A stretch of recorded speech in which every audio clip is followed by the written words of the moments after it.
Hello guys, আজকে সকালে জলখাবার করেছি রুটি করেছি আর লাল লাল ঘুগনি করেছি, মটরের ঘুগনি করেছি আর চা করব, স্যালাড দিয়ে সকালে টিফিনটা খেয়ে নেব। আর করেছি পাট শাক ভাজা, আর করেছি আমের চাটনি, আর করব ছোটো মাছের চচ্চড়ি, করব মুরগির মাংস, আর করব মুসুরির ডাল। মুসুরির ডালটা সেদ্ধ হচ্ছে, সোমবার দিব। এই যে আমার মেয়ে আম মাখা করছে কাসন্দ দিয়ে।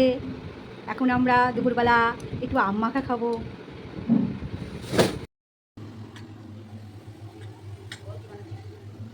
পাও ভাজি বানাচ্ছে, পাও ভাজি তরকারিটা করছে, এখন বাটার দিয়ে পাউরুটিটা শেখে নেবে, তারপরে পাও ভাজি দিয়ে খাওয়া হবে। পাও ভাজি আর চা করবো সন্ধ্যাবেলা টিফিন। আমার মেয়ের পাও ভাজিও এখন হয়ে গেছে।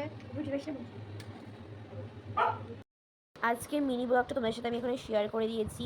আর ভালো লাগলে অবশ্যই লাইক, কমেন্ট আর সাবস্ক্রাইব করে দিও। আর যারা যারা এখনও অবধি এই চ্যানেলটাকে সাবস্ক্রাইব করোনি, প্লিজ এখনই গিয়ে সাবস্ক্রাইব করে দাও। সো এখনকার মতন বাই, তোমরা ভিডিওটা দেখে নাও।